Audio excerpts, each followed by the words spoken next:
Assalamu alaikum and welcome back to The Struggle Within, a new series on Ahlulbayt TV, where we are talking about spirituality, perfection, the analysis, rational analysis and arguments for the existence of a creator, and why we should be following Islam. What does Islam have to offer us in this day and age? How can it help us to perfect ourselves? Again, my guest is Sayed Hassan Al-Sadr, and we're going to continue our discussion. Very interesting point that you made about, you know, this famous personality scientist who wrote the God Delusion, who makes a fundamental error almost right in the beginning of his book. And this is why it is so important for people to read. This is what you often find, that people go through life with certain doubts and they will come to some kind of unhappy conclusion. Often I find the conclusions they come to are an unhappy conclusion. They're not totally satisfied with the point that they've reached, but they think, well, this is the best I can do given what I have. But, you know, there isn't that studying and searching that goes on. Indeed. No one should be overwhelmed with personalities, with media pressure, with status, education, or someone with such degree said it. No, just, you know, take a step back. Remember what I said at the beginning, that all these doubts and misconceptions about the existence of the Creator have actually been answered many centuries ago. And people just rephrase them, or they haven't actually read the conclusions or the answers at the beginning. And also, of course, sharing knowledge. Indeed. Indeed. I always encourage people around me to read, but specifically read from those scholars who've studied under Ahlulbayt alayhim salam. Divine guidance is there. The Creator, the messengers, and the inheritors of the messengers are Ahlulbayt, and the scholars who read and studied the works of Ahlulbayt alayhim salam. It's there. It's available. You may need to translate it. You may need to sit with a teacher. You may want to do more research into it, but it's there. Reassuringly, it's there. And specifically, the question of the existence of God, it's been answered fully according to rational thinking, which is what Ahlul Bayt and what Islam encourages us to do. And if I may continue with the further conclusions about the attributes of the Creator, because before the break we discussed causality, how every effect has a cause, and how indefinite regression is false. So far, based on those two basic logical statements, the world must have had a starting point. Now the question now is, what was there before the starting point? People may use different theories, like the Big Bang theory, as the explanation of how the world started. And I just want to remind the viewers that that's not the only theory out there. And I'm not a physicist, but there are specialists out there who have their own questions on this theory. But regardless of how physicists explain the beginning of the existence, the question remains: what was before that first event? Because for every effect there's a cause, and we can't continue backwards in this chain of linked events, dependable events.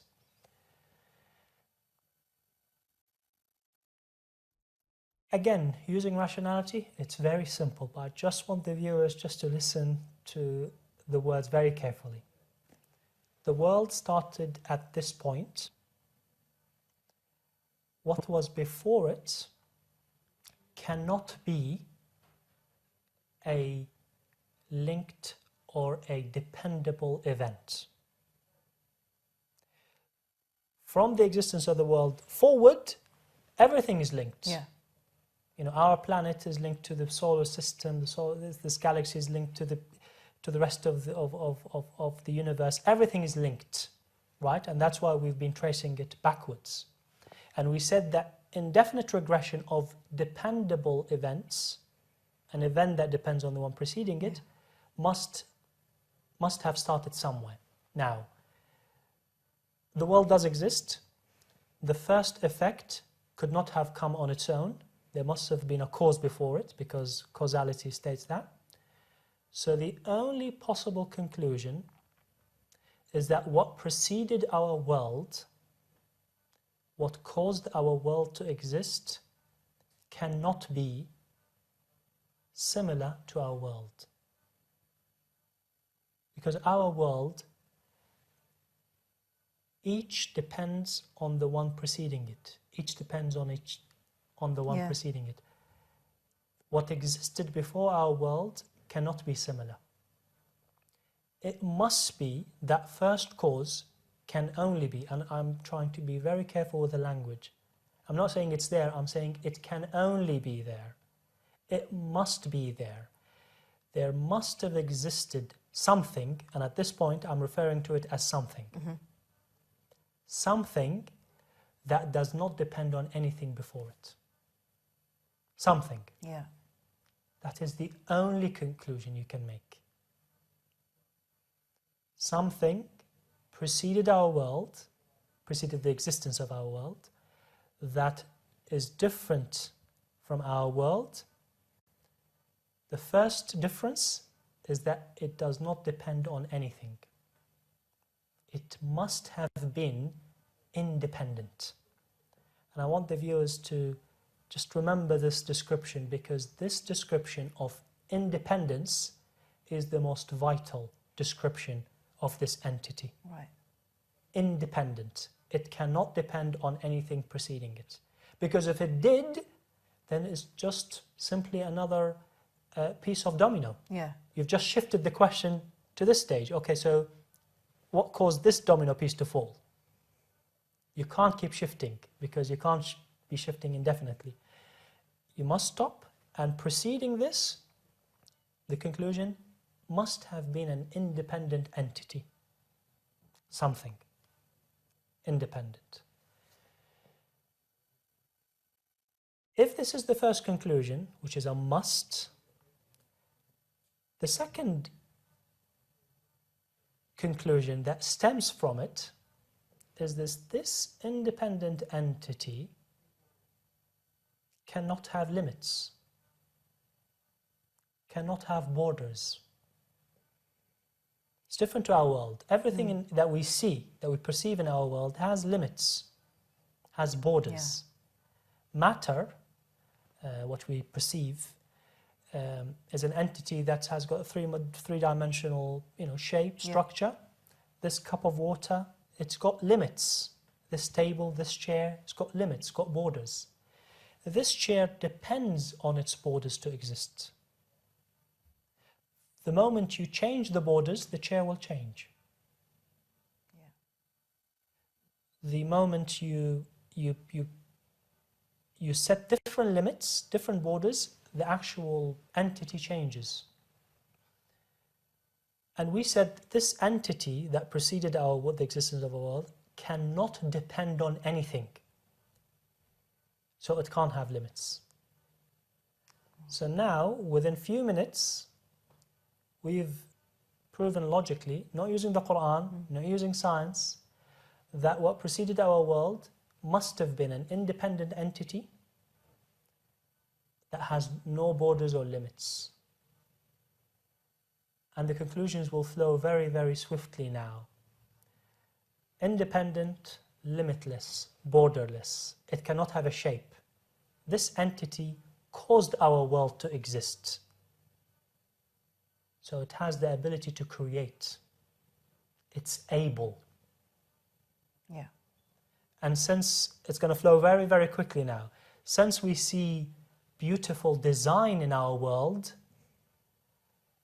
this entity, which is independent, limitless, able to create, is intelligent. Because it designed our world. Knowledgeable, intelligent, and has given life, because we have life. Life is different. I mean, The features of life are clearly described, what's living and what's not living, and the different levels of life, from plants or lower than plants to animals to human beings. So for every effect there must have been a cause. Life within the living beings is a form of effect, is a form of event. It must have stemmed from something. It can't be matter, because matter does not give a life. Matter has to enter into the living being for it to take that different shape or different function, or different behavior. So matter cannot give life. Life must have stemmed, like everything else, from this entity. So 5 different descriptions. An entity that is independent, that is cannot have borders or limits, that is able to create, intelligent and knowledgeable, and alive. So from now on, I will stop referring to it as an entity.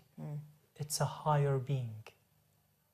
It's a higher being who is alive, intelligent, able, with no limits or borders, and he's completely independent. Those 5 conclusions, without opening the Quran, is what rationality leads us to conclude of what must have been there. Yeah. Not it is there, it must have been there for our world to come to existence. Right. So at school, when kids talk about this, or even adults, and they say, well, who created God then? You need to take a step back. That entity, again referring to entity, cannot depend on anything, because it's not another domino piece. This question is false. When you say who created God, you are assuming that God depends on something. Yeah, and is limited and is limited. Yeah. And if you use rationality, your question becomes false. God, as rationality dictates it, has those features, those attributes, completely independent, cannot have borders or limits, fully able, intelligent and wise, and knowledgeable, and alive. So this, of course, with all due respect to Muslims, some Muslims I should say, and other followers of different faiths, contradicts some of the most basic understandings that some followers of different faiths have about God. Mm-hmm. Because a lot of faiths and religions describe him with limits. Yeah. Limits, even a 3-dimensional shape, body, is a limit. And that rationally cannot happen. Even if you say, well, he chose to manifest himself. That, according to rationality, is impossible.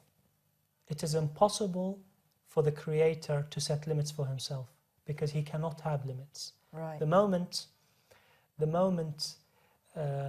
you set limits to him, any kind of limits, a shape, a man, animal, object, anything with borders and limits, he becomes dependent on these borders and limits. You can't even ascribe parts to him. And in philosophy, and proud to say that Muslim scholars, followers of Ahlulbayt, are those who've dissected philosophy to a different level. They say God is simple. Yeah. Simple as in he can't be complex, he can't have parts. Because again, he will depend on those parts to exist. So he becomes a dependable form of existence. He's completely independent. And our Imams have clarified when we say it can't happen, this whole question of the egg and the earth, and can God create an egg that can engulf the whole planet within it while keeping both sizes the same, and so on, Yes. similar questions. Such proposals are rationally impossible. So we should not even ask them about God if we're rational people. Right. If we're rational people, then we should stick to rationality. Such proposal of a stone big enough that God cannot create it, i.e. setting a limit to himself. Or a stone that is so, can God, this is the famous question, isn't it?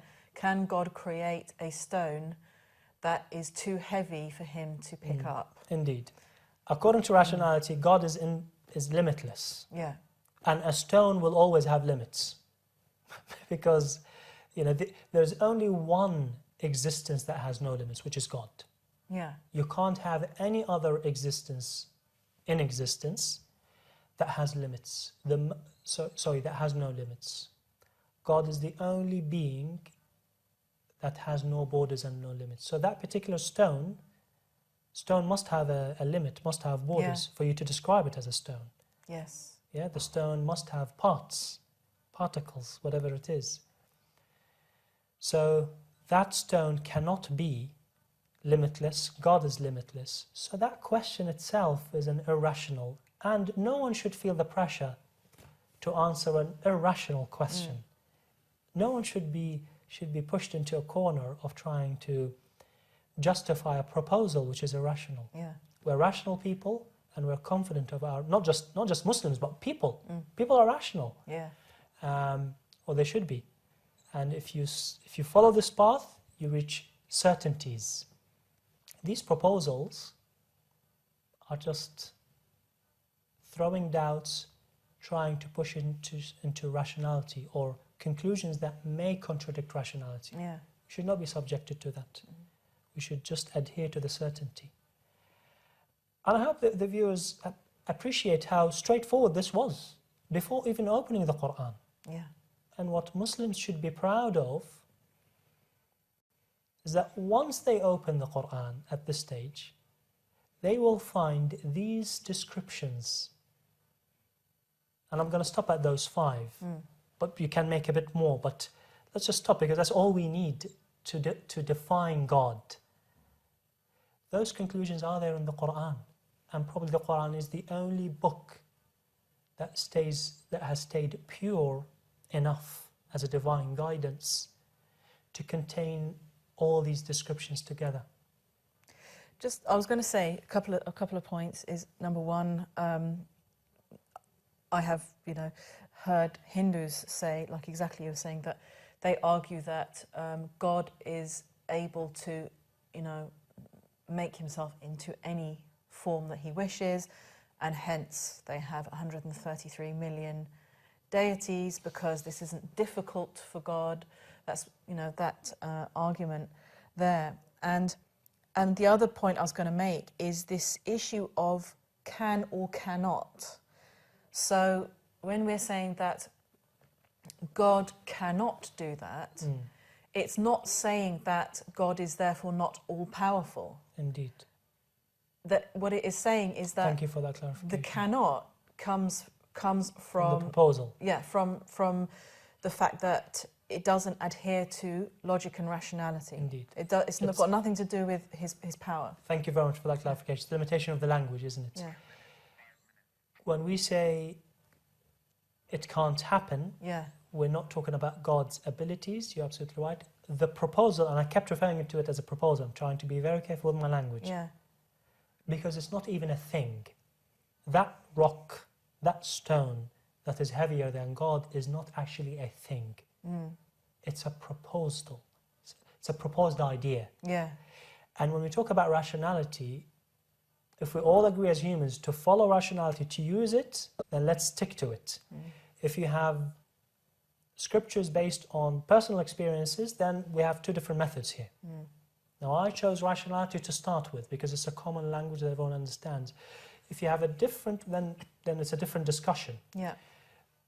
I would encourage people never to compromise rationality with scriptures or personal experiences. And with all due respect to followers of different religions, when you say God chooses to set himself into a particular form, that is rationally unacceptable. Right. Rationally unacceptable. That object, animal, non-living object, human being that you are proposing to be God in a particular form cannot exist. Right. Cannot rationally exist. That object is a proposed idea. It cannot happen. So you imagine it, you may ascribe a certain description of it. Reality is, rationality, it cannot happen. So thank you for that clarification. And the Imams have used this language, not a limitation of the Creator. It's a limitation of this object, this proposal, this idea. That idea, that thought, that stone, that animal, that human being, there's a limit to it. It cannot exist in rationality.